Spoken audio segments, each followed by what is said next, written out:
put out your hand, ah? Are you putting out your hand?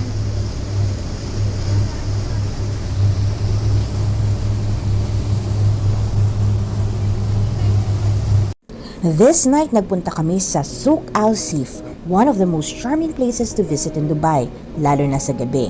And the best part, super dali lang puntahan by metro. From Metro Union Station, either short taxi ride or a relaxed walk papunta sa Al Sif area. Sa tapat ng Radisson Blu, makikita niyo ang Baniyas Marine Transport Station. Nandyan din ang mga departure times at 2 dirhams lamang ang pamasahe. Halos 3 to 5 minutes lang ang biyahe sa bangka na sa Al Sif ka na.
Pagdating namin sa Al Sif, naglakad kami pakaliwa.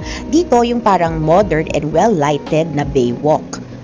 Nandito yung mga restaurants and hotels. Reminds me of a bigger marina ng Singapore. Nandyan din ang mga rentals ng yate kung saan pwede kang mag-dine-in at pwede mong irenta para mag-cruise.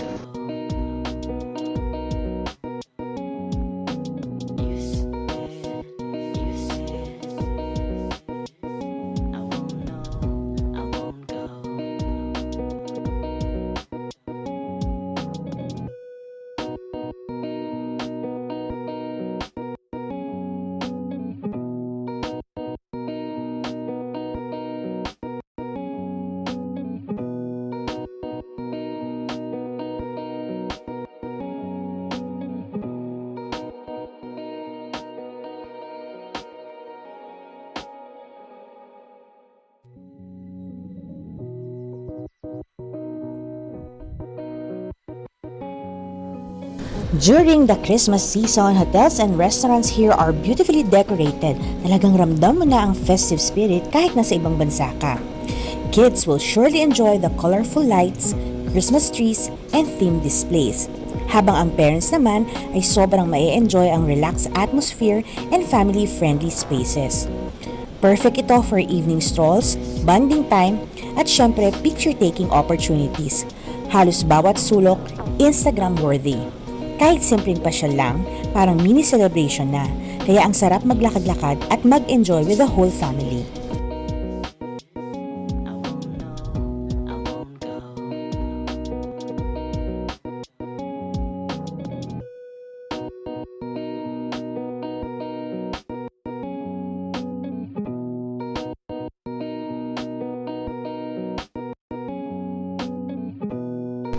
Say Merry Christmas! Louder!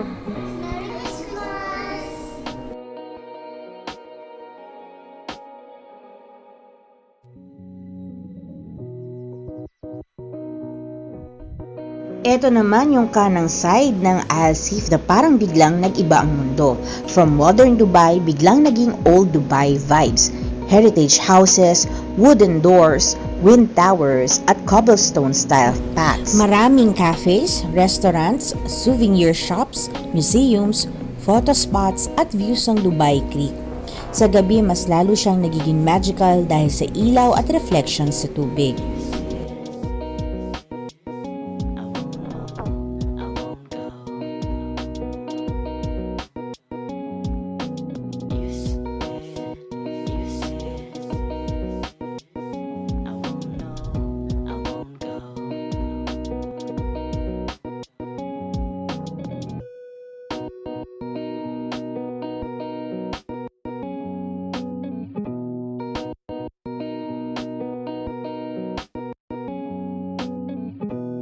Safe ba maglakad sa gabi? Yes, very safe. Well-lit ang area, maraming tao, at very tourist-friendly. Relax ka lang maglakad at mag-enjoy. Perfect siya for families, couples, at kahit solo travelers. Makikita mo ang mga tao naglalakad lang, nagpipicture, nag-uusap, walang nagmamadali. At syempre, madami ding Instagram-worthy spots dito. Bawat kanto parang postcard. Pero kahit walang camera, may enjoy mo talaga yung atmosphere.